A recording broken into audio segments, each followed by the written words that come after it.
pretty excited. This is a project we've been working on for, I don't know, probably way too close to 6 months, but finally have the new powder coat set up and running.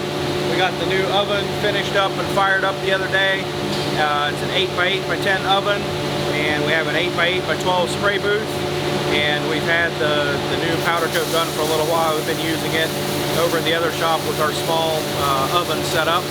But today we're running our first batch, and so pretty excited about it. Also have a new blast cabinet and a big air compressor, so excited about the opportunities that this is going to open up for us, be able to do wheels and bumpers and whatever else comes around, I guess. So not totally sure exactly fully what road we're going to go down on. You know, we're going to do a lot of production stuff or custom stuff, but at this point we'll pretty much take any work that comes to us. So I'm excited to keep learning about powder coating and doing some cool stuff with it. This is the new compressor. It is a screw compressor, 125 CFM. So our old compressor was, I think, 37 CFM, so quite a bit bigger. Put a dryer on it and have 1.5-inch lines run, so we have capacity to move quite a bit of air with that. Mitch is working on building a second cart for the powder coat oven, so we got one done and up and running, but we're going to get a second one so that we can have a cooling rack and a rack that's in the oven. So we'll do a 2-rack system with that. This is the new blast cabinet, so 4 foot by 4 foot, and this is a reclaim system.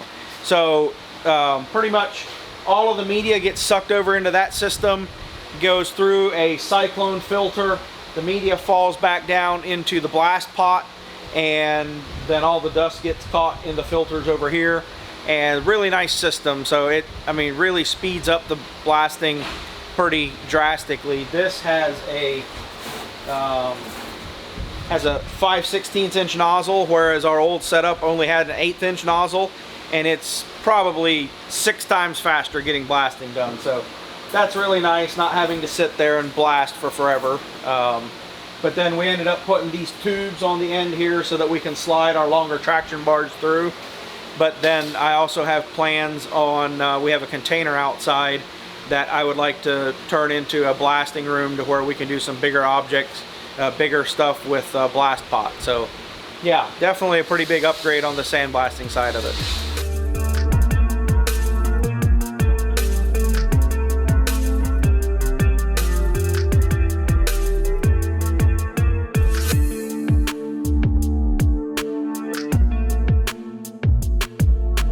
So, final disassembly of the S10. Reese Brothers is ready for, almost ready for an engine and rear end. So we are finally tearing the S10 apart. So getting motor, trans out, rear end out, get it ready in preparation to take to Georgia so that they can get it fabbed up to put in the new car. And then we'll be doing some cleanup and a few things like that to get the S10 ready for the new owner.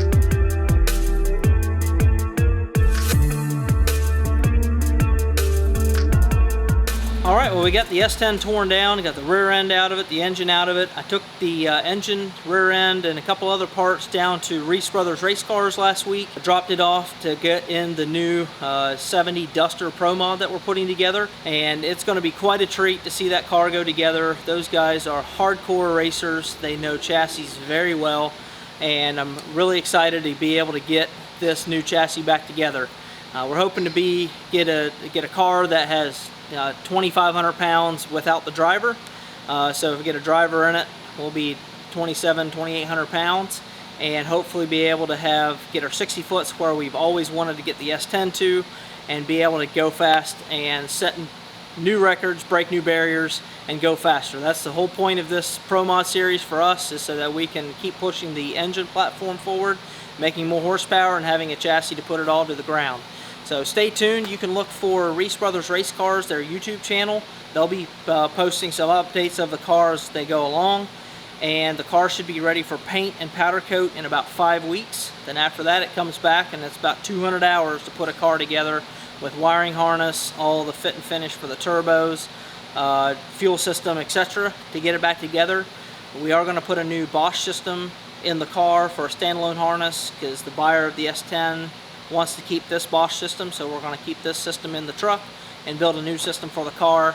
So we're probably going to go into winter until the car is finished, but hoping to be able to debut it at SGMP in the spring. So stay tuned.